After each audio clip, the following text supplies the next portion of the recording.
213페이지 13장 7절입니다.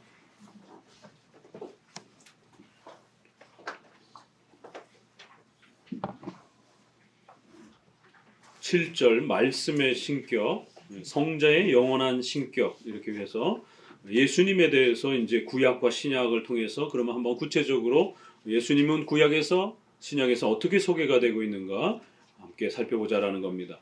왜냐하면 이 예수님의 또 이러한 내용은 예수님이 구약에서는 육체를 갖고 있지 않기 때문에, 인성을 갖고 있지 않기 때문에 구약에는 인성이 없는 방식으로 그렇게 소개가 됩니다. 그러나 이제 신약은 예수님이 육체를 가지고 이 땅에 오시는, 인성을 취하셔서 가지고 오시는 새로운 또 그런 모습으로 소개가 됩니다.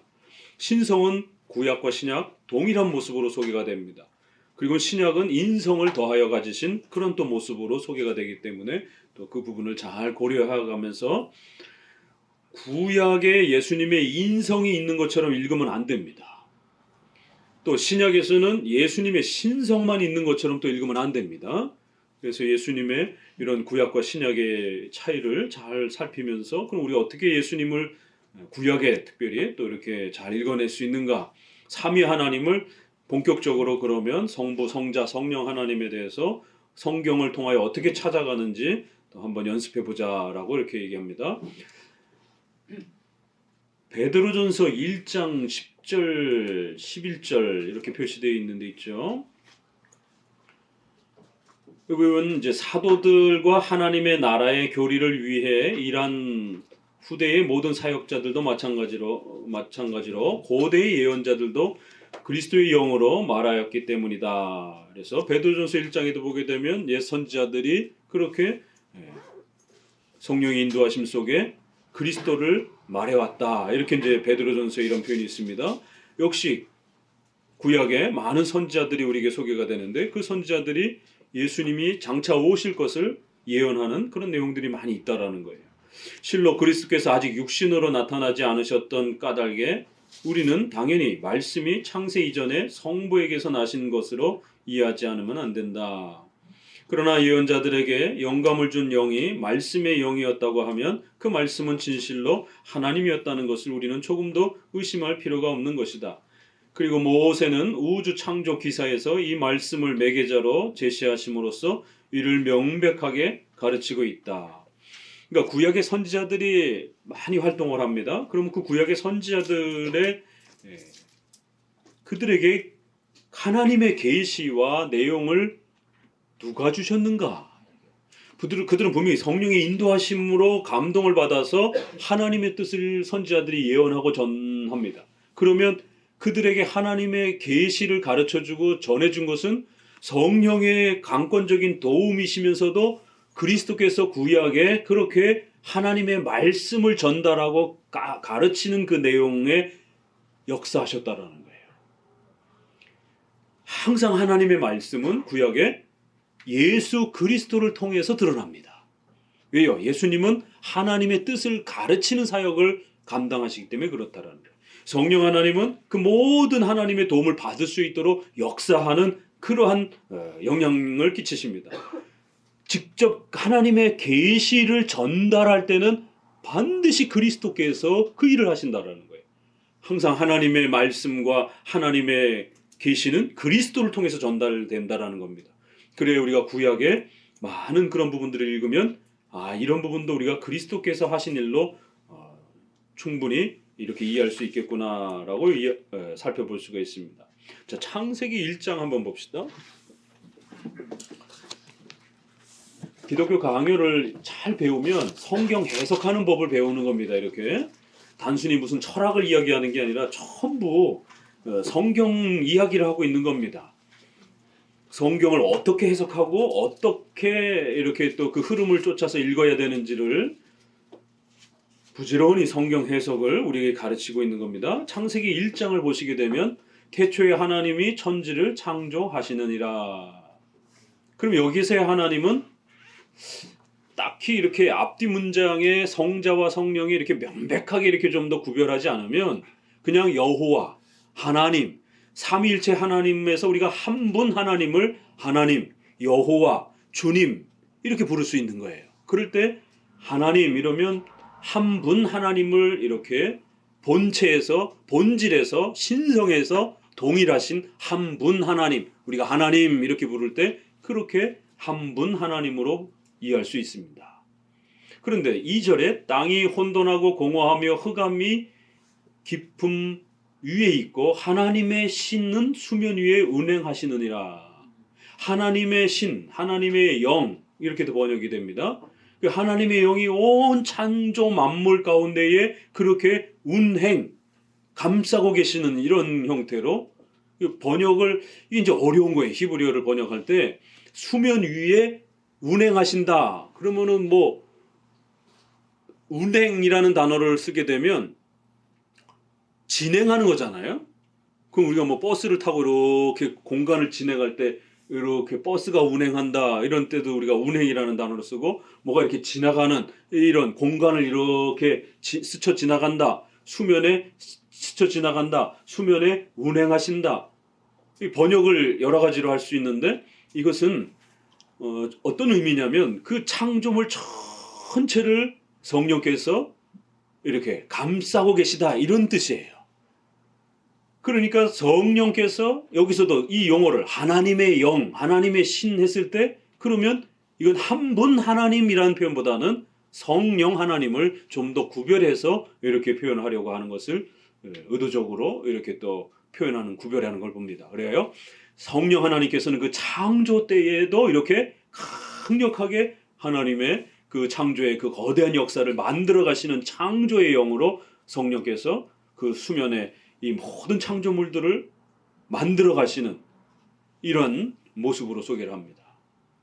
그리고 3절에 하나님이 가라사대 빛이 있으라 하심에 빛이 있었고, 그러면 이 앞에 하나님은 성부 하나님으로 볼 수 있어요.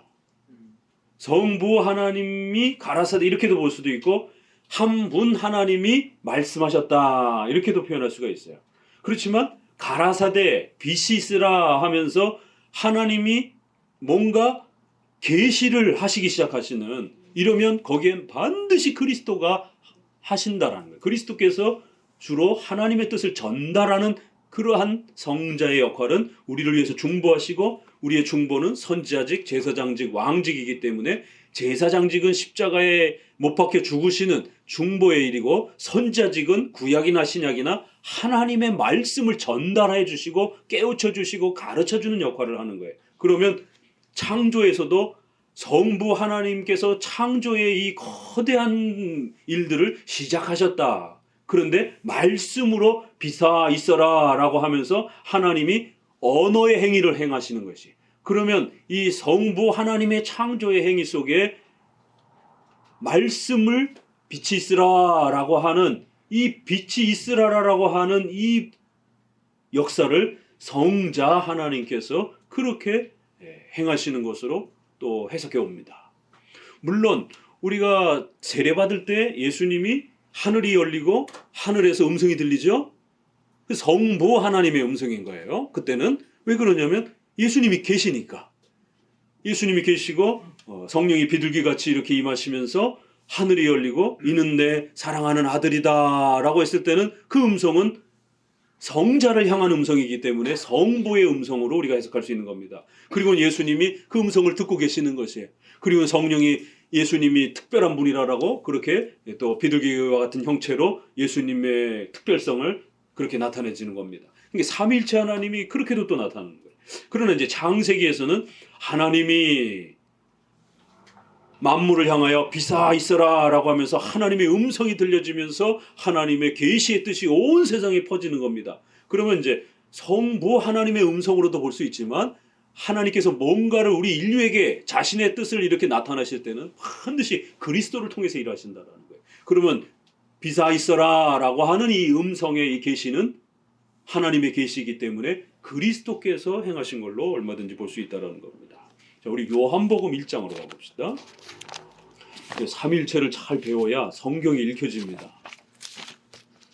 요한복음 1장 1절을 같이 읽어봅시다. 요한복음 1장 3절까지 시작. 태초에 말씀이 계시니라. 이 말씀이 하나님과 함께 계셨으니 이 말씀은 곧 하나님이시라. 그가 태초에 하나님과 함께 계셨고 만물이 그로 말미암아 지은 바 되었으니 지은 것이 하나도 그가 없이는 된 것이 없느니라. 여기 보니까 창조 때에도 예수님이 만물이 예수님으로 말미암아 지은 바 되었고 그 어떤 것도 예수님 없이는 만들어지지 않았다. 이렇게 변합니다. 그리고 그가 예수님이 하나님과 함께 계셨다. 그러니까 그가라는 것과 하나님을 구별하는 걸 보게 됩니다.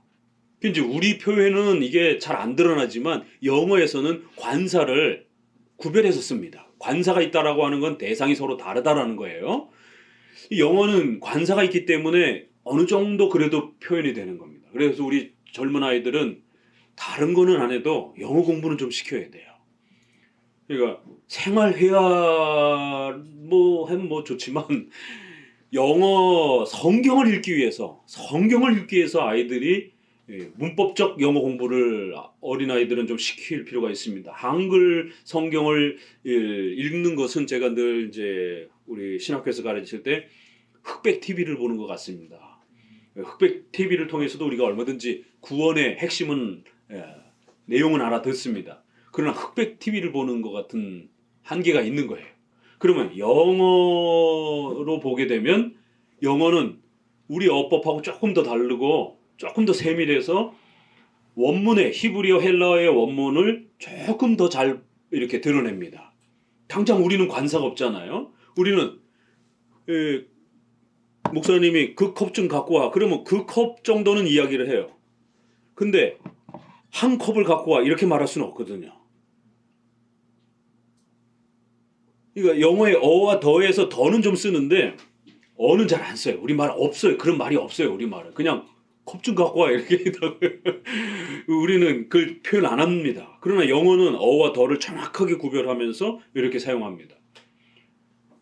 그 흑백 TV에서 칼라 TV를 보는 그런 느낌입니다. 영어를 공부하면 원문을 이제 공부하게 되면 3D로 이렇게 좀 더 실감나게 그 실감성에 있어서 차이가 난다라는 거예요. 그래 우리 학생들은 학교에서도 다 공부하니까 아이들에게 성경을 가르치기 위해서 성경의 여러 이제 우리 어른들은 대신 그걸 어떻게 보충해야 되느냐면 우리 개역 한글판을 읽으시고 기본으로 공적인 우리 설교 내용으로 집에서는 개역 개정판이 조금 쉬워요. 그러니까 우리 어법이 이렇게 표준 그 국어법에 맞춰서 이렇게 조금 더 쉽습니다.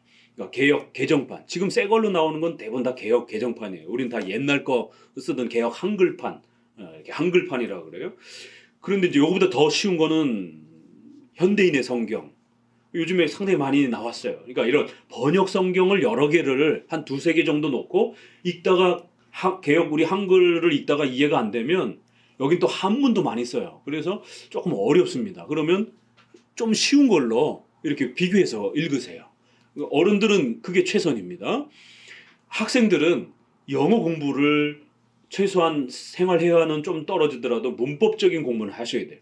성경을 배우기 위해서. 성경을 더 잘 이렇게 공부하기 위해서라도 영어는 읽을 줄 알아야 됩니다. 기본적인 문법만 하면 영어 성경을 어느 정도 읽을 수 있으니까 그러면 요한복음에 그가 하나님이 관사가 서로 다르구나. 대상이 서로 다른 거예요. 그가와 하나님이 같은 분이 아니에요. 분명히 서로 다르다라는 것을 마태복음 28장 세례 명령에서도 성부와 성자와 성령의 이름으로 세례를 주라라고 했을 때 우리말에는 관사가 하나도 없어요. 그래서 이게 같은 분인지 이 표현이 삼위 하나님인지 잘 구별이 안 돼요. 그렇지만 영어는 the Father, the Son, the Spirit 이렇게 해서 각 다른 분이라고 하는 거를 분명히 관사를 통해서 명확하게 구별을 해놓습니다. 그냥 읽으면 해석이 되는 거예요. 구별이 되는 겁니다. 그러나 원문은 영어에는 관사가 2개밖에 없는데 원문에는 20개가 넘어요. 아주 더 상세합니다. 그래서 목사님들은 성경을 강의하는 목사님들은 히브리어 헬라어를 목숨 걸고 공부해야 된다는 게 이제 그런 겁니다. 우리 장로교는 병은 못 고쳐도 성경은 가르쳐야 되거든요.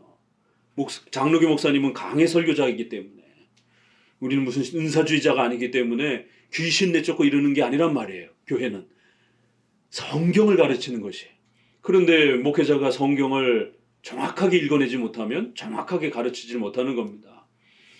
대표적으로 마태복음 그 말씀도 가서 가르쳐 세례를 주고 지키게 하라라고 이렇게 되어 있지만, 성경의 그 본문은 제자를 삼으라라가 핵심 말입니다. 나머진 다 보조 문장들이에요. 그런데 목사님들이 설교를 할 때 5가지, 첫째 가라, 두 번째 가르치라, 세 번째 세례를 주라, 네 번째 제자를 삼으라, 5개가 다 하나님의 명령인 것처럼, 아니요, 마태복음 28장은 제자를 삼으라라는 것이 결론이에요. 제자를 삼기 위해서 가서 전도해야 되고, 가르쳐서 성경을 교육해야 되고, 그래서 신앙 고백을 하면 세례를 주는 것이고, 그렇게 해서 그가 한 사람의 신자로서 하나님 앞에 하나님의 자녀와 백성으로 설 수 있도록, 그렇게 예수님이 마지막 복음의 사명을 당부를 한 겁니다. 이게 성경을 이렇게 정확하게 읽어내지 않으면 성경이 말하지도 않는 거를 자기가 막 말을 하게 되는 이런 일이 벌어집니다. 요한복음에도 이렇게 그가 태초에 하나님과 함께 계셨으니 서로 다른 분이라는 거예요. 그런데 더 놀라운 건 태초에 말씀이 계시느니라. 말씀이 존재하고 계시는데 이 말씀이 하나님과 함께 계셨다. 그러니까 이제 우리 번역은 이 말씀 정도 구별하는 거예요. 하나님과 이 말씀이, 이래서 이 말씀이 하니까 좀 더 지시가 되잖아요. 그러니까 말씀과 하나님이 조금 다른 분이다라는 것이 느낌적으로 이렇게 느껴진단 말이에요. 그러나 영어 성경을 보게 되면 이 말씀과 하나님이 분리되어 있어요. 헬라어는 더더구나 더 정확하게 구별되어 있고, 말씀이 예수님이에요. 이제 쭉 읽다 보면 그 예수님이 하나님과 함께 계셨다라는 거예요. 그리고 이 말씀이 곧 하나님이시라는 거예요. 아니, 말씀이 하나님인데 어떻게 하나님과 함께 있어요? 그러니까 앞부분에서는 말씀이 하나님과 함께 계시다라는 걸 강조를 하고, 뒷문장은 그 말씀이 예수님이 하나님이시라는 거예요. 자, 그러면 이제 검사, 테스트. 삼일체 배우셨으니까 앞부분의 하나님은 1절에서 하나님과 함께 계셨으니, 여기서 하나님은 한 하나님이에요? 성부 하나님이에요? 성부 하나. 잘 대답하셔야 돼요. 틀리면 다시 공부하셔야 됩니다. 삼일체. 1절에 한 절 안에 하나님을 2번 표현하고 있는데 이 두 표현이 같은 건지 다른 건지. 자, 힌트는 드립니다. 다른 겁니다. 앞에 하나님하고 뒤에 하나님이 서로 다른 표현이에요. 근데 용어를 같이 썼어요. 왜냐하면 성부 하나님을 우리가 성경에서 통상 성부 이렇게 표현하지만 하나님 이렇게도 표현한단 말이에요. 성부 하나님을 다르게 표현할 때. 그렇지만 또 우리가 한 분 하나님 할 때도 한 분 여호와, 한 분 하나님 할 때도 하나님 하니까 성부 하나님하고 자꾸 헷갈리단 말이에요. 어떨 때는 성부를 뜻하고 어떨 때는 삼일체 전체를 표현해서 한 분 하나님 이렇게 표현한단 말이에요. 그래서 문장 안에서 잘 읽어내야 됩니다. 그러면 첫 번째 등장하는 하나님은 성부예요? 한 하나님이에요? 성부 하나님. 거기에 대답하셔야 됩니다. 그래야 누가 틀렸는지 목사님이 알아들을 수 있으니까. 그 두 번째 하나님은 예수님. 이 말씀이 곧 하나님이다 했으니까 이건 뭐 빼도 박도 없이 그냥 이건 예수님이죠. 이 말씀이 하나님이다 그러니까 여기서의 하나님은 예수님을 가르치는데, 자, 그러면 더 어려운 질문.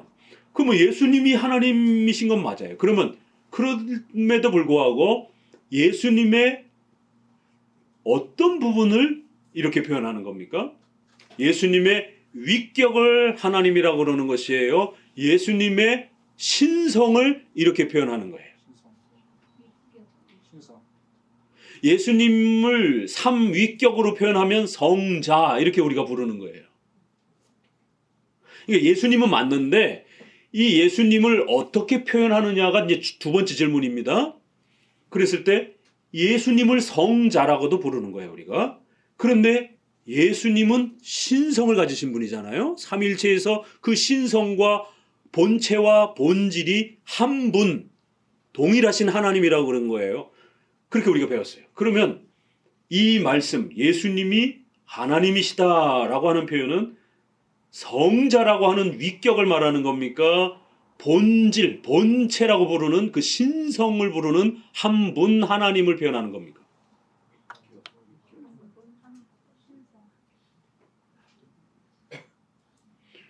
위격이라고 대답하시는 분이 있고 신성이라고 대답하시는 분이 있어요. 삼일체 배우는 게 이렇게 중요합니다. 첫 번째 질문. 하나님 했을 때 이 하나님과 함께 계셨다고 하니까 같은 분이 아닌 거예요. 분명히 앞에 하나님은 성부 하나님을 말씀하시는 겁니다.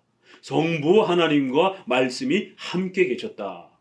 그런데 두 번째 질문. 이 말씀이 곧 성자이시다. 이렇게 하면 위격의 표현이죠. 하나님의 아들, 성자. 이렇게 표현하면 위격, 신격. 예수님의 그 3위에 해당이 되는 제2위격에 해당이 되고 제2신격에 해당이 되는 성자 예수님을 표현하는 거예요. 그런데 예수님을 이 말씀은 곧 예수 그리스도다 이렇게 또 표현 안 했어요. 이 말씀이 곧 성자시다 라고도 표현 안 하셨어요. 이 말씀이 곧 하나님이시다 라고 표현을 했어요. 그러면 여기서의 하나님은 신격, 위격이 아니고 신성, 한 분 하나님, 한 분 여호와, 하나님의 신성, 본체, 본질을 말하는 거예요. 구별돼요? 왜요? 예수님이 하나님, 성부 하나님과 여기서는 위격을 말하는 거예요. 신격. 성부와 성자가 함께 계셨다라는 거예요. 그런데 그 예수님은 어떤 분이냐? 성부처럼 동일하게 신성을 가지신 하나님이신 예수님이 단순한 인간이 아니라는 거예요. 이 예수님은 바로 신성을 가지신 본체와 본질의 신성에 있어서 성부, 성자, 성령은 동일하시다 그랬잖아요. 하나님이신 거예요. 그러니까 이 말씀, 이 예수님도 성부처럼 하나님, 신성을 가지신 본체와 본질에서 동일하신 신성을 가지신 하나님이시라는 거예요. 예수님을 단순한 인간으로 생각하면 안 된다는 거예요. 예수님을 단순한 창조물로 생각하면 안 된다는 거예요. 이 예수님은 성부와 성령과 동등하시고 동일하신 영원하신 하나님, 신성을 가지신 본질에 있어서 한 분 하나님 여호와이신 그 하나님과 한 분 하나님 여호와시라는 거예요. 그러니까 이제 이 말씀이 신이다 이걸 강조하는 거죠. 그리고 말씀이 계시니라. 그래서 우리 말씀은 우리 번역은 보세요. 그 말씀이 어떻게 계셨느냐면 계속 계시니라 이러면 어때요? 현재로 이렇게 번역했어요. 계시고 있습니다. 계시고 계십니다. 계시니라. 계십니다. 그런데 이 말씀이 하나님과 함께 계셨습니다. 뒤에는 쌍시옷을 붙이면 과거가 됩니다. 시자만 붙이면 현재가 되는 거고. 목사님이 여기 계십니다. 이렇게 변한 거죠. 목사님이 여기 계셨습니다. 이러면 우리말에 지금은 안 계셔요? 이렇게 이제 질문이 된단 말이에요. 여기 계십니다. 그러면 지금 계속 계시는구나. 이거 우리 번역의 한계예요, 이게. 영어는 was로 해놨어요. 단순 과거로. 이 단순 과거는 예수님이 여기 계신지 안 계신지를 몰라요. 영어는 예수님이 여기 계속 계신다고 하려면 have 플러스 pp 학생들 완료형으로 과거부터 지금까지 계속 계셨다 이렇게 표현을 해야 돼요. 우리 식으로 표현하려면 쌍시옷을 2번 집어넣어야 됩니다. 과거는 우리말로 쌍시옷을 집어넣으면 돼요. 계셨다. 그런데 그 순간만 계시는 그 과거에 어느 정도만 계신 것 정도밖에 표현이 안 돼요. 우리말은. 그러면 영어처럼 과거부터 지금까지 쭉 계셨다 그러면 영어는 표현하는 기법이 있어요. 완료 기법이라고. 그런데 우리말은 그런 게 안 써요. 우리말에 그걸 쓰려면 쌍시옷을 2번 써야 됩니다. 계셨다 이렇게. 쌍시옷을 2번 넣어서 과거부터 조금 과거까지 계속. 근데 우리는 그런 걸 안 쓰잖아요. 아버지가 식당에 계셨었습니다. 이렇게 그냥 계셨습니다. 그럼 다 알아들어요. 눈치를 보고 지금도 계시는지 지금은 안 계시는지 그냥 이렇게 알아서 파악을 해야 됩니다. 그러니까 우리말은 뭉뚱거리는 표현이 많아요. 근데 영어는 벌써 시간을 구별해서 과거와 좀 더 오래된 과거를 구별해서 이렇게 표현을 합니다. 그런데 문제는 그러면 미래, 앞으로 예수님이 안 계신 거예요? 이게 영어가 이게 한계예요. 예수님이 계시니라. 우리는 현재와 뒤는 과거로 번역을 해놨어요. 원문에는 이게 같은 말이에요. 동일한 말인데 한 번은 현재로 번역을 해놓고 한 번은 과거로 해놓은 거예요. 우리 번역자들도 고민을 한 겁니다. 그러니까 예수님이 옛날부터 계셨고 지금도 계십니다를 이렇게 한 번은 현재와 한 번은 과거로 이렇게 문장을 절묘하게 맞춰놓은 겁니다. 번역하신 처음 분들도 굉장히 고민을 하신 겁니다. 단어가 없으니까. 근데 영어에는 먼 과거부터 지금까지의 단어가 완료라는 게 이렇게 있는데 그걸로 안 쓰고 그냥 영어도 단순한 요만큼 짧은 과거를 표현하는 그냥 비동사의 과거형을 써가지고 예수님이 계셨습니다. was라는 단어를 써요. 지금은 계십니까? 몰라요. 그건 영어에서. 그런데 원문에는 과거부터 오기까지 조금 여기까지를 표현하는 이 시간이 훨씬 더 길게 쓰는 시간법이 있어요. 그래서 영어에서는 말씀이 계셨습니다 라고 했을 때 헨 이런 헬라어를 씁니다. 그러면 저쪽 과거부터 지금까지 이만큼 이래서 이거를 미완료 과거라 이렇게 표현을 해요. 과거는 과거인데 완료 보세요. 미완료 과거. 영어에서는 완료와 과거를 써가지고 저쪽 옛날부터 지금까지 쭉 계셨다라는 것을 표현하려면 완료를 씁니다. 과거와 완료가 합쳐진. 그런데 헬라어에는 미라는 게 또 있어요. 그래서 저 옛날부터 지금까지 조금 더 미자는 미래의 그런 개념입니다. 그러니까 옛날부터 지금까지 조금 앞으로도 더 시간이 굉장히 넓게 써요. 헬라인들은 그런 시간 개념을 썼어요. 시계도 없던 사람들이 도대체 어떻게 그런 시간 개념을 쓴 거예요. 그냥 우리 한국 사람들은 밥 먹었어. 그럼 그걸 끝이에요. 쌍시를 한 번 쓰면 끝입니다. 그런데 영어 사람들은 밥 먹었었어. 이렇게 표현을 해요. 쭉 먹고 있다라는 거예요. 밥 먹었어 그러면 지금도 먹고 있는지 몰라요. 영어에서는. 그럼 나 지금 계속 밥 먹고 있어. 그러면 밥 먹었었어. 이렇게 표현을 해야 돼요. 근데 헬라어 사람들은 밥 먹었었어. 계속 먹고 있어. 뭐 이런 그 독특한 시간이 시계도 없던 시절에 희한하게 시간을 굉장히 길게 느려 쓰는 이런 표현법이 있는데 이건 영어에도 없어요. 우리말에도 없어요. 이걸 어떻게 표현합니까? 그래서 목사님들은 반드시 원문 공부를 해서 예수님이 태초에 그러니까 최대한 예수님의 존재를 자기들의 언어 속에서 이렇게 담아내는 겁니다. 그래서 예수님은 과거에도 계셨고 태초에도 계셨고 지금도 계셨고 미래도 계속 계시는 그래서 이런 독특한 용어를 헬라어를 선택을 했는데 우리 번역에서는 계시니라 계셨다 이렇게 정도밖에 표현이 안 되고 영어에서도 그냥 was 정도로만 이렇게 표현을 합니다.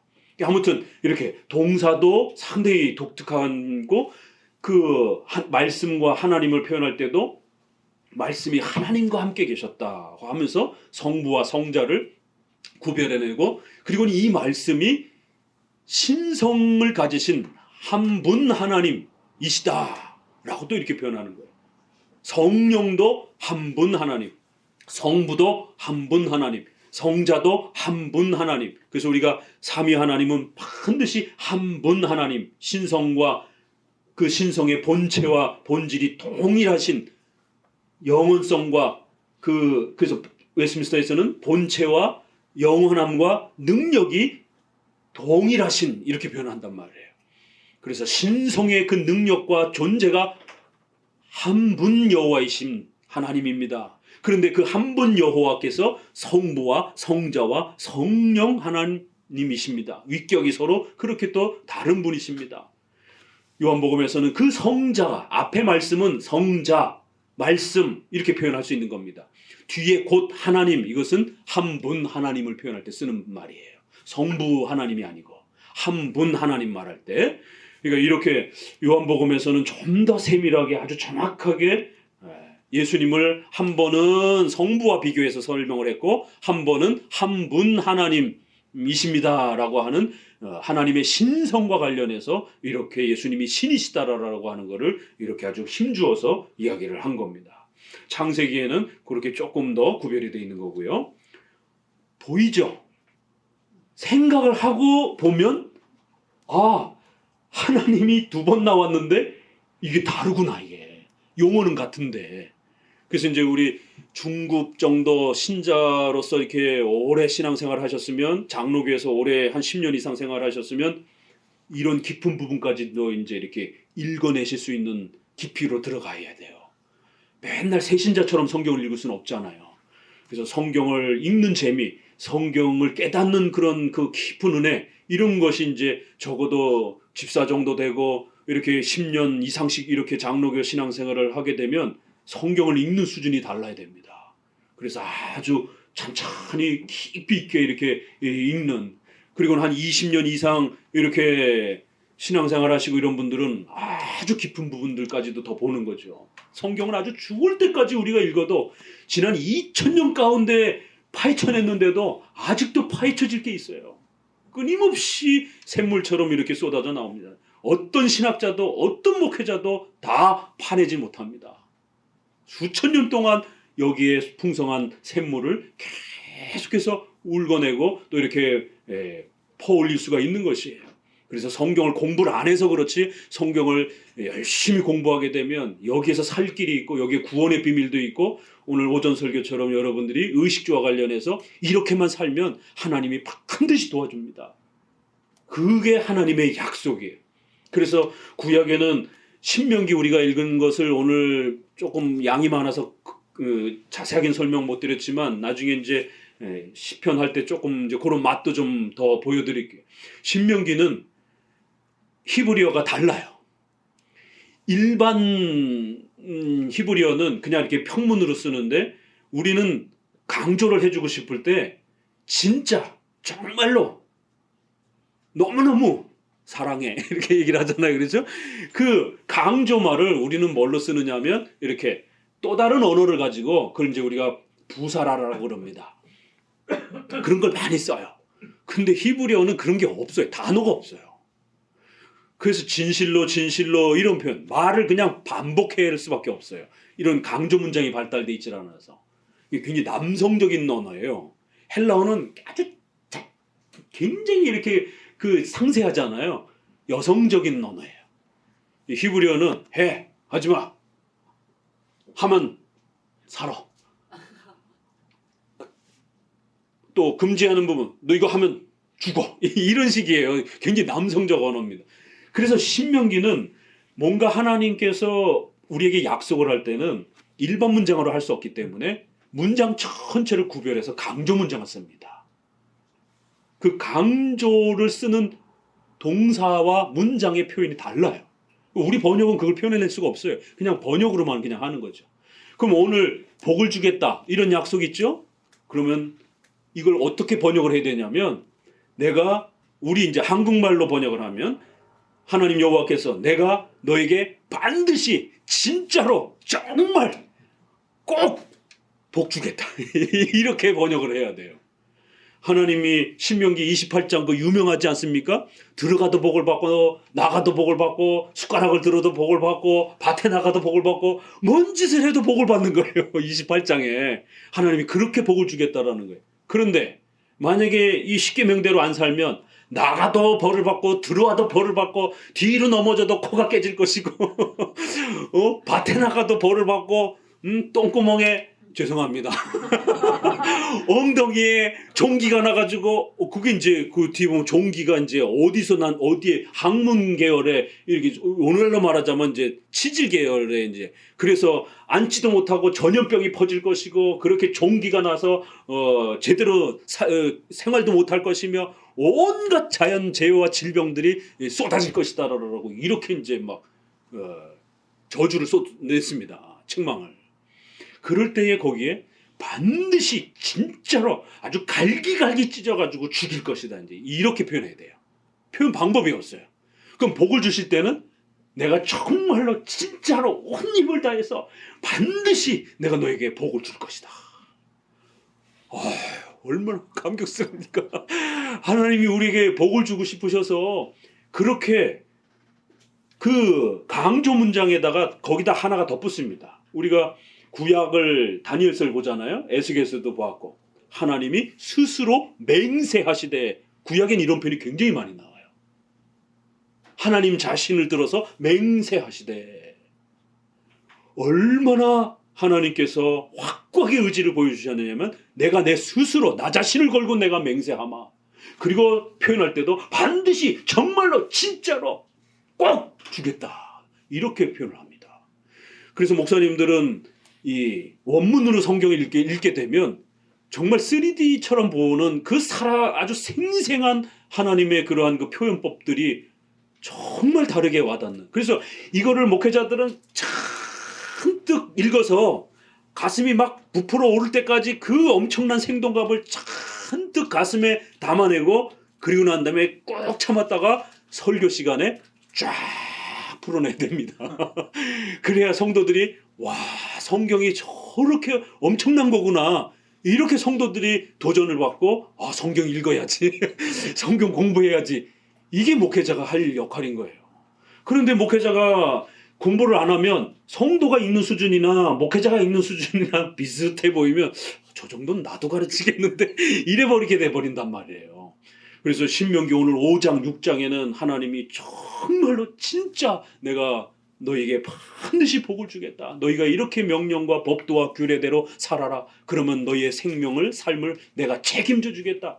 내 자신을 걸고 내가 맹세한다. 이런 어마어마한 이 표현들이 쏟아집니다. 믿는 겁니다. 그거를.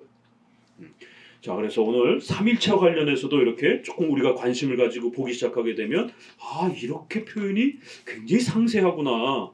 이걸 우리가 그냥 막 훅 넘어가면 잘 이렇게 모르는데 조금 더 신중하게 읽으면 읽혀집니다.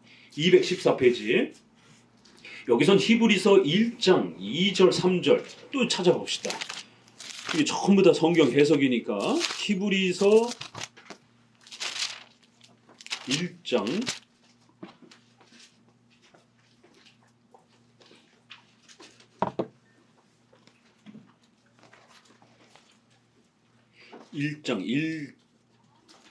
2절 3절 히브리서 1장 2절 같이 읽어봅니다. 이 모든 날 마지막에 아들로 이 아들을 만유의 후사로 세우시고 또 저로 말미암아 모든 세계를 지으셨느니라. 이는 하나님의 영광의 본체이시오 그 본체의 형상이라. 그의 능력의 말씀으로 만물을 붙드시며 죄를 정결케 하는 일을 하시고 높은 곳에 계신 위엄의 우편에 앉으셨느니라. 그래서 예수님의 사역에 대해서도 설명하지만 예수님이 어떤 존재인지도 얘기하시잖아요. 하나님의 영광의 광채요. 이러면 여기서의 하나님은 어떤 하나님이겠어요? 성부 하나님이에요? 한 분 하나님이에요? 그 본체의 형상이다. 이렇게 또 표현을 했어요. 그래서 예수님을 본체의 형상이라 하나님의 영광의 광채시라.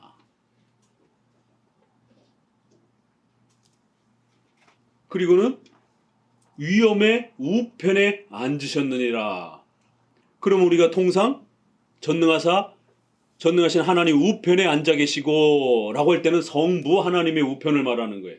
그럼 여기에 높은 곳에 계신 위엄의 우편에 계신다 이러면은 앞부분은 성부를 표현하는 것이죠. 그 성부의 우편에 계시는 걸 말하는 거예요.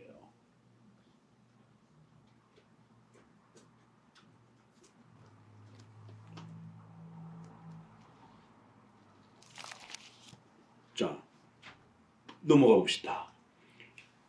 여기에서 우리는 말씀이 성부의 영원하시며 본질적인 말씀이신 성자의 명령 혹은 위임으로 이해되고 있음을 보고 있는 것이다. 여기 히브리서 1장 2절 3절에 대한 칼빈의 설명이 어떻게 되나 보세요. 세상이 성자로 말미암아 지음을 받았으며 그의 능력의 말씀으로 만물을 붙들고 계신다라고 표현하면서도 말씀이 성부의 영원하시며 본질적인 그러한 말씀이신 그러한 성자의 명령 이렇게 그렇게 표현되고 있다는 거예요. 성부와 성자의 관계 속에서 그렇게 표현하고 있다라고 이렇게 설명합니다. 솔로몬은 지혜가 만세전에 성부로부터 나와서 만물을 창조하고 하나님의 모든 사역을 통할하셨다고 소개합니다. 잠언서의 8장에 거기에서의 말하는 지혜도 예수님이다라고 설명을 하는 거예요. 이 잠언서의 8장의 지혜가 누구냐에 대한 해석이 굉장히 어렵습니다. 그럴 때 우리 보수주의, 개혁주의는 예수님으로 해석해요. 이 8장의 잠언 8장의 이 지혜는 어떤 데는 그 지혜가 그냥 일반적인 지혜일 수도 있어요. 그렇지만 이 8장에서 말하는 지혜는 예수님이에요. 왜냐하면 여기에서 말하는 이 지혜가 세상을 창조하고 하나님과 함께 계시고 막 이런 표현이 또 나와요. 이 8장에도. 그러므로 이를 하나님의 의지의 일시적인 표현으로 생각하는 것은 어리석은 일이며 천박한 일이다. 하나님의 어떤 지혜로 생각하면 안 되고 예수님으로 해석해야 된다는 거예요. 성부의 어떤 그런 지혜 개념이 아니라 요한복음 5장 17절 내 아버지께서 이제까지 일하시니 나도 일한다. 요한복음에 또 밑에 줄에 그리스도께서 태초로부터 성부와 더불어 계속 일하셨다는 것을 분명히 말씀하심으로써 모세가 간단히 언급한 것을 한층 더 명확히 설명하셨습니다. 셋째 줄 아래 따옴표 안에부터 읽어봅니다. 요한복음 말씀을 태초로부터 하나님과 함께 계시는 하나님이라고 하고 동시에 만물의 원인이시며 성부와 연합되어 있는 분이라고 선언하였던 것입니다. 요한은 이 말씀에 견고하고 영원하신 본질을 부여하고 특수한 것을 귀속시켰으며 또한 하나님께서 어떻게 말씀으로 우주의 창조주가 되셨는가를 명백히 보여주고 있습니다. 밑에서 셋째 줄 우리는 마땅히 이 본체적인 말씀을 모든 말씀의 계시의 원천으로서 가장 높은 위치에 두는 것이 합당할 것입니다. 그리스도를 이렇게 하나님으로 우리는 고백하고 높여야 된다는 거예요. 왜냐하면 신약이나 이런 부분에서 전부 예수님을 성부와 동등하게 그렇게 일하시고 동등하게 신성에 있어서 한 분 하나님처럼 그렇게 표현한다는 겁니다. 8절 말씀의 영원성 같이 읽어봅니다. 여기 몇몇 개들이 짓고 있는데 이 개라는 말 굉장히 많이 나요. 기독교 강요에. 아무튼 이게 막 속에서 불이 날 때는 칼빈이 그 악한 자들을 향해서 아주 견딜 수 없는 그 하나님을 모욕하는 그런 자들을 향해서 아주 개들이다 이렇게 아주 엄중히 책망을 합니다. 개들이 짓고 있는데 저들은 말씀의 신성을 공적으로는 감히 박탈하지 않지만 은밀히 그의 영원성을 훔치고 있다. 그러니까 대놓고 다르게 말하면 이단으로 바로 판단이 돼요. 그러나 겉으로는 인정을 하는데 설교나 현장에서 비스무리하게 이렇게 낮추어서 섞어갖고 이야기를 하게 되면 성도들이 헷갈리기 시작해요. 맞는 말 같기도 하고 틀린 말 같기도 하고 이런 사람들이 늘 더 속을 썩여요. 은밀히 그 하나님의 영원성을 하나님의 절대성을 훔치고 있는 그러니까 이런 표현도 굉장히 칼빈이 즐겼습니다. 하나님의 것을 훔친다라고 하는 하나님을 모욕한다라고 하는 이제 이런 표현들. 그래야 예정론이라든가 작정, 섭리론 이건 하나님의 전능함을 우리가 드러낼 수 있는 아주 소중한 그런 표현들인데 일반 교회에서는 하나님을 말하면서도 예정론을 안 가르치고 하나님의 이러한 작정과 섭리 이런 거 안 가르치고 우리가 열심히 해야 된다 이런 쪽으로만 자꾸 얘기하면서 하나님의 전능함을 빼앗는다 이렇게 표현하는 거예요. 하나님의 전능성을 훔친다 이렇게. 그러면 허수아비 하나님만 남는다라는 거예요. 하나님의 영원성, 하나님의 전능성을 은밀히 훔쳐서는 안 된다라는 거예요. 그래서 정확히 말해야 된다라는 겁니다. 그래서 저들은 우주를 창조하시고자 하나님께서 자신의 거룩한 입을 여셨을 때 비로소 이 말씀이 존재하기 시작하였다고 말하고 있는 것이다. 그리하여 어떤 부분은 또 이렇게 예수님께서 태초에, 그러니까 요한복음도 보세요. 영원 전에, 태초 전에, 창세 전에, 에베소서처럼 창세 전에 우리를 예정하셨다. 그리스도 안에서 이러면 예수님도 성부 하나님과 예정의 이런 모든 일들을 창세 전에 행하신 것으로 이렇게 분명히 시간을 구별하잖아요. 근데 요한복음에서는 태초에 말씀이 계셨다 이러니까 참 이 목회자들의 해석이라는 게 참 이걸 또 이렇게도 보는구나. 태초에 말씀이 계셨으니까 이 성자 예수님은 태초부터 시작이 된 거라는 거예요. 문장이 그럴듯하잖아요. 그러니까 예수님은 영원 전부터 계신 게 아니라 태초부터, 창조가 이제 시작될 때부터 계신 거라는 거예요. 봐라 여기 문장에 태초에 말씀이 계셨다. 그러니까 성부만 신이고 예수님은 태초에 이 우주와 함께 시작이 된 거야. 이렇게 있는 거예요. 그러니까 우주가 만들어진 것처럼 예수님도 그때 만들어진 거야. 이런 자들이 있는 거예요. 이걸 우리가 예수님을 피조물이라고 이렇게 고백하는 성부만 진짜 신이라고 주장하는 이 종속, 예수님이 종속됐다라고 성부에게 이렇게 주장하는 종속론. 성부만 진짜 신이고 예수님은 그저 신처럼 대우를 받은 인간이다. 이렇게 이제 주장을 하는. 봐라. 태초에 창조가 될 때 그때 예수님이 계신 것처럼 말하지 않느냐. 요 문장만 또 보시면 안 되는 거고. 또 뒤에 동사를 아까 설명했잖아요. 그래서 그때 계신 게 아니라 태초 창조가 이루어질 때 하나님은 저 멀리서부터 저 옛날부터 태초가 지금 창조가 막 되어질 때 그때도 계셨고 저 뒤에도 계셨던 거예요. 그 표현 자체가. 우리 번역에서 그게 어려운 거지. 그래서 이거는 얼마든지 헬라어를 가지고 반박을 하면 신학자나 목회자는 금방 반박할 수 있어요. 아니 어떻게 그걸 그렇게 보느냐. 여기 태초에라고 하는 말은 뒤에 동사 계시니라, 계셨느니라를 보면 창조가 될 때 이미 벌써 예수님은 옛날부터 계셨었다라고 이렇게 동사를 쓰지 않느냐. 얼마든지 금방 반박을 한단 말이에요. 근데 이제 신천지나 이제 이런 여호와 증인들이 성도들한테 쓱 와가지고 보세요. 여기 계시니라 이렇게 돼 있잖아요. 예수님은 옛날부터 계신 게 아니에요. 여호와 증인들은 예수님을 신으로 믿지 않잖아요. 그냥 천사장으로 믿는단 말이에요. 천사 중에 가장 높은 대표로 신으로 믿지 않는단 말이에요. 이런 부분에 대해서 저들은 그렇게 예수님이 태초에 창조되고 우주 만물과 같이 시작된 것처럼 이렇게 해석하는데 이건 참 개들과 같은 해석이라는 거예요. 이거 개만도 못한 해석이라는 거예요. 그러면서 예수님을 피조물로 이렇게 해석해낸다라는 거예요. 쭉 내려오셔서 야고보서 1장 17절 그러므로 거기부터 읽어볼까요? 야고보서 1장 찾으셨어요? 그러므로 영원히 하나님이시여 후에는 만유의 창조주가 되신 바로 그 말씀이 시초를 가진다고 생각하는 것보다 더 용납 못할 일은 없다. 그러나 저들은 하나님께서 그때 처음으로 말씀하셨다고 모세가 말하는 것으로 보아 그 이전에는 하나님 안에 어떠한 말씀도 없었다라는 것을 의미하는 것이라고 한다. 그러나 이보다 더 어리석은 말은 없는 것이다. 예수님이 시작이 있는 것처럼 이렇게 해석하면 큰일 난다라는 거예요. 창세기 1장 3절 하나님께서 빛이 있으라고 말씀하신 그 순간에 말씀의 능력이 나타나서 뚜렷하게 드러났지만 그러나 말씀은 벌써 오래전에 존재하였다고는 말이다. 그러나 얼마나 오래전이냐고 누군가 묻는다면 시작이 없었다는 사실을 그 사람은 알게 될 것이다. 주께서 아버지여 창세전에 내가 아버지와 함께 가졌던 영화로서 지금도 아버지와 함께 나를 영화롭게 하옵소서. 그러니까 이제 창세기 1장이 헷갈리면 요한복음 17장을 읽으면 해결이 된다라는 거예요. 요한복음 17장에서는 분명히 창세, 태초에가 아니라 창세 전에 영원부터 아버지께서 그리스도와 함께 가졌던, 여기도 쌍시옷을 붙였잖아요. 계속 그런 영화를 성부와 함께 누리고 계셨던, 이렇게 표현한 겁니다. 216페이지 요한복음 1장 1절에 그렇게 하나님과 함께 계셨다, 이렇게 요한복음에서도 이야기합니다. 그러므로 우리는 다시금 말씀은 시간의 시작 저편에서 벌써 하나님과 함께 계셨고 영원토록 그와 더불어 존재하신다고 말하게 되는 것입니다.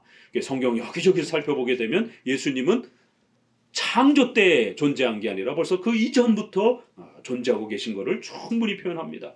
자, 구약 성경에 나타난 그리스도의 신성, 중보자의 인격에 대하여는 구속의 문제를 다룰 때까지 미루어 두고자 한다. 그러나 그리스도께서 육신을 입으신 바로 그 말씀이시라는 사실에 대하여는 모든 사람들이 일치해야 하기 때문에 여기서 그리스도의 신성을 확인하는 여러 가지 증거를 몇 가지 이제 소개해 보려고 한다라는 거예요. 육신을 입으신, 이제 이런 번역은 요게 이제 여기에 한철아 교수님도 계시고 그래서 이제 신복음 박사님은 우리 쪽 장로교회 아주 귀한 조직 신학자인데, 여기 보게 되면 이제 한철아, 이종성은 누구냐면 장신대 교수님이에요. 그러니까 장신대는 통합책이잖아요. 그러니까 그래도 이제 워낙 그 이제 이 신학계 그 전문성을 가진 분들이랑 이제 공역을 했는데, 그래도 이제 신복음이나 이제 이런 김종업 이런 분들이 영향을 많이 끼쳐서 그래도 좋은 번역이 이렇게 보면은 잘 나왔어요. 그러니까 다른 번역, 이제 이것도 읽다가 번역이 이해가 안 되면 또 현대 번역도 있어요. 이건 굉장히 오래된 번역이고 옛날 분들이 번역을 한 거라 오히려 우리 어르신들이 읽을 때는 이게 더 나아요. 그러니까 옛날식으로 많이들 표현을 해놔서. 근데 이제 우리 젊은 사람들은 이제 한문 표현도 많고 딱딱한 표현도 많고 그러다 보니까 좀 어색할 수 있어요. 그러면 최근에 이렇게 번역한 것들은 또 현대 어법에 맞춰서 많이 번역해 놨으니까 두 개를 이렇게 놓고 좀 읽어도 괜찮아요. 입으신 이렇게 해놨어요. 그래서 이거는 우리 보수주의 쪽에서 장로교 쪽에서 잘 안 씁니다. 왜냐면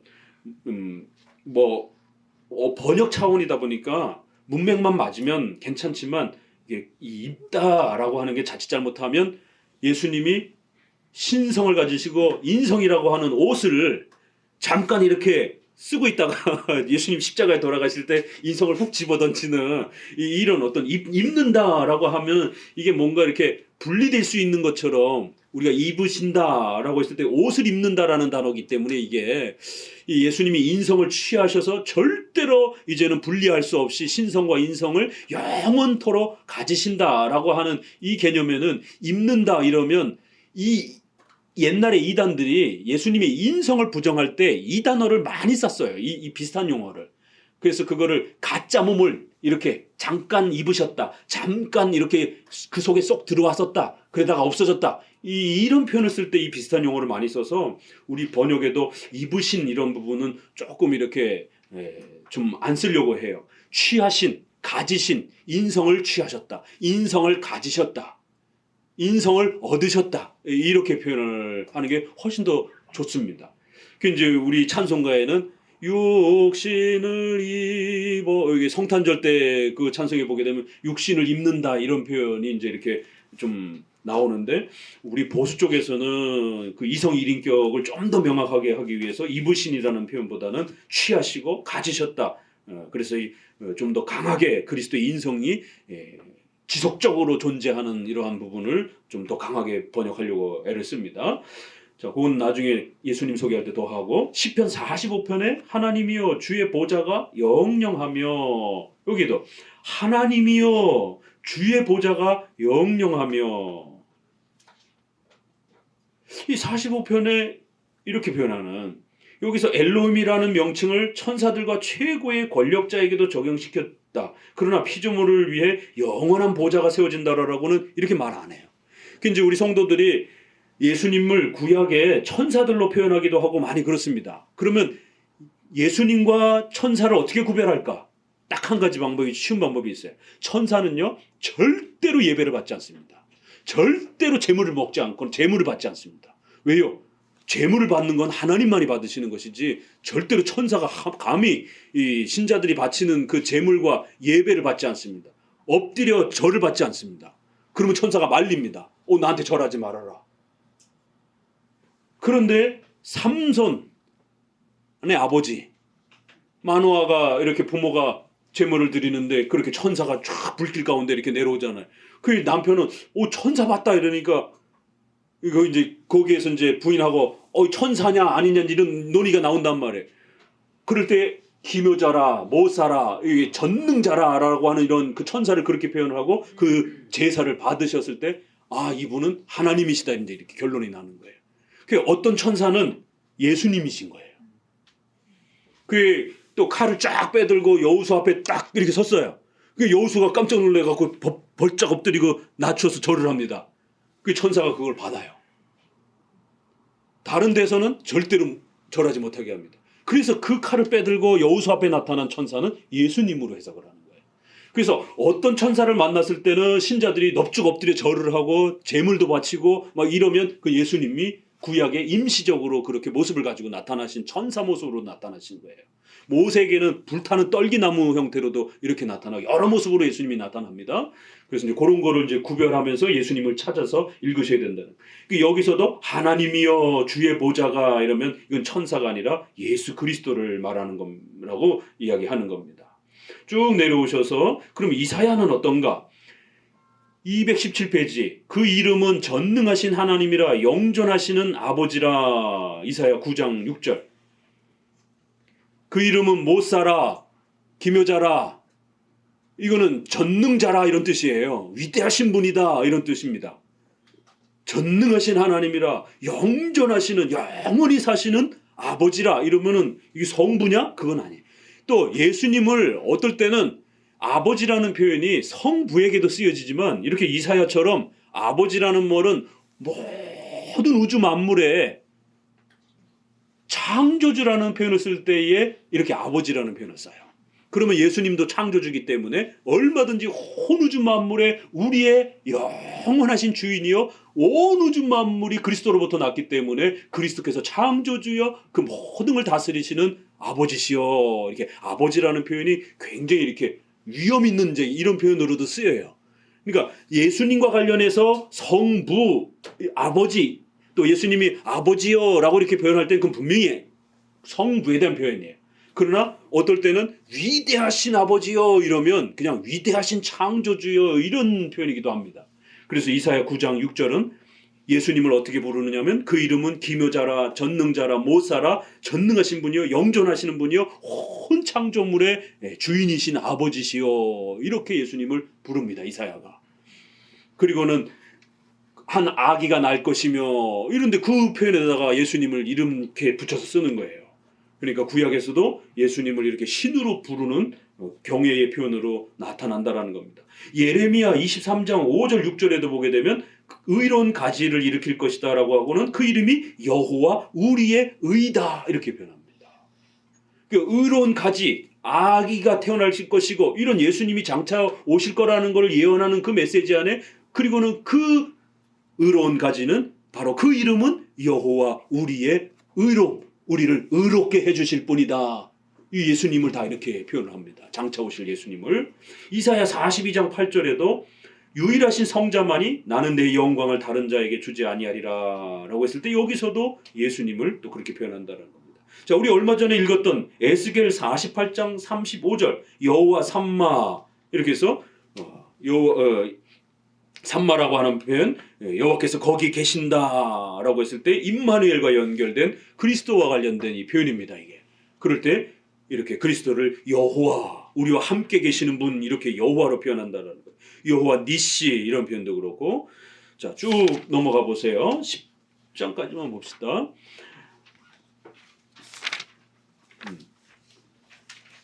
10장은 다음에 합시다. 예레미야 33장 16절 예레미야 거기 앞부분에 끝부분에 예레미야는 그 성은 여호와 우리의 의라 일컬음을 입으리라 이렇게 해서 장차 예수님을 통해서 구원받으며 그리고 그 백성들이 의로운 백성으로 그렇게 불려질 것이다. 바로 여호와 우리의 의가 되시는 분이 그렇게 만들어줄 거라는 거. 이게 다 구약의 그리스도를 이렇게 놀랍도록 표현하는 부분들이 뭐 한두 끝도 없이 파헤치면 나온다라는 겁니다. 그래서 여러분들이 구약을 읽을 때 예수님을 이렇게 표현하고 또 예수님이 때로는 천사의 모습으로 때로는 다양한 이런 모습 속에서 구약에도 인성을 가지시는 않으셨지만 신성을 가지신 위격으로 얼마든지 이렇게 삼위일체 하나님이 구약에도 삼위일체로 역사하시는 거고 신약에도 삼위일체로 역사하는 거고 오늘날도 마찬가지예요. 다만 예수님은 인성이 계셨던 적이 있고 안 계셨던 적이 있고 그런 차이를 우리가 좀 잘 구별하면 된다라는 겁니다. 그렇게 예수님과 관련된 부분을 좀 더 살펴봤습니다. 기도합니다.